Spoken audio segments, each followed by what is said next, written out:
ఒకప్పుడు శబరిమల యాత్ర అంటే భయం భయంగా వెళ్లేవారు. ఇప్పుడు ఏ చోట ఏ ప్రమాదం ముంచుకొస్తుందో ఎవరికీ తెలిసేది కాదు. కానీ ఇప్పుడు ఈజీగా వెళ్లి వస్తున్నారు.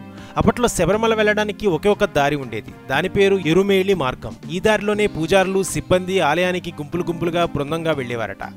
శబరిమల అడవి ప్రాంతం అవడం వలన అప్పటి నుంచి ఇప్పటి వరకు బృందాలుగా వెళ్లడం ఆనవాయితీగా వస్తుంది. శబరిమల గురించి ఆసక్తికరమైన విషయాల గురించి ఇప్పుడు చూద్దాం. 1907లో శబరిమల గర్భగుడి పైకప్పు ఎండుగడ్డితో ఆకులతో కప్పబడి ఉండేది. అప్పట్లో గర్భగుడిలో ఏకశిలా విగ్రహానికి పూజలు చేసేవారు. 1909లో దేవాలయంలో అగ్ని ప్రమాదం చోటు చేసుకుంది. 200 సంవత్సరాల క్రితం 70 మంది శబరిమల యాత్రకు వెళ్లారని, ఆ సంవత్సర ఆదాయం 7 రూపాయలని రికార్డుల్లో పేర్కొనబడింది. దేవాలయాన్ని మరలా 1909-10 సంవత్సరంలో పునర్నిర్మించారని తెలుస్తుంది. 1909-10 సంవత్సరంలో శిలా విగ్రహానికి బదులు పంచలోహాలతో తయారు చేసిన అయ్యప్ప విగ్రహాన్ని ప్రతిష్ఠించారు.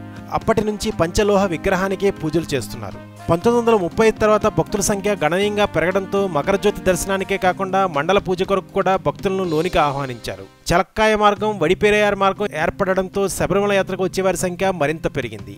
1940వ సంవత్సరం ఆలయ బోర్డు కేవలం మకరజ్యోతి సమయంలోనే కాక విషు, పంకుని, ఉత్తారం, ఓణం వంటి పండుగల సమయాల్లో కూడా ఆలయ ద్వారాలు తెరిచి ఉంచేటట్లుగా తీర్మానించింది. 1950 వరకు పరశురామ నిర్మితమైన దేవాలయం 3 సార్లు అగ్నికి ఆహుతయింది. 1951లో పంచలోహ విగ్రహాన్ని చెంగనూరు నుండి తెప్పించి వేద పండితుల మంత్రోచ్చారణల మధ్య ప్రతిష్ఠించారు. 1984 పూర్వం పొదునెట్టంబడి ఎక్కడానికి భక్తులు పరశురామ నిర్మితమైన రాతి మెట్లనే వాడేవారు. మెట్లను ఎక్కేటప్పుడు ప్రతి మెట్లుపై కొబ్బరికాయను కొట్టేవారు. దాంతో భక్తులు మెట్లు ఎక్కడానికి ఇబ్బంది పడేవారు.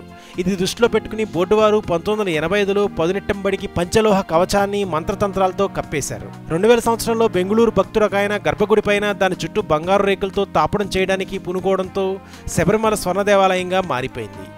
స్వామివారి ఆభరణాలను పందలంలో భద్రపరిచి ఉంచుతారు. ప్రతి ఏటా మకర సంక్రాంతి తారీఖున 3 పెట్టెలలో భద్రపరిచిన ఈ ఆభరణాలను 11 మంది 3 రోజుల పాటు మోసుకుంటూ వచ్చి 84 కిలోమీటర్ల దూరంలో ఉన్న శబరిమల చేరవేస్తారు. తెచ్చిన ఆభరణాలను స్వామివారికి అలంకరించి కర్పూర హారతి గుళ్ళో ఇవ్వగానే తూర్పు దిక్కున పొన్నంబళం ఏడు నుండి భక్తులకు మకరజ్యోతి దర్శనం కానవస్తుంది. ఆభరణాల వెంట పందలం రాజవంశస్థులు ఒకరు కత్తి పట్టుకుంటూ నీలిమల వరకు వచ్చి అక్కడ విశ్రమిస్తాడు. తిరిగి జనవరి 20వ తేదీన ఆభరణాలను పందలం వరకు తీసుకువెళ్లి వాటిని చేరవేస్తారు.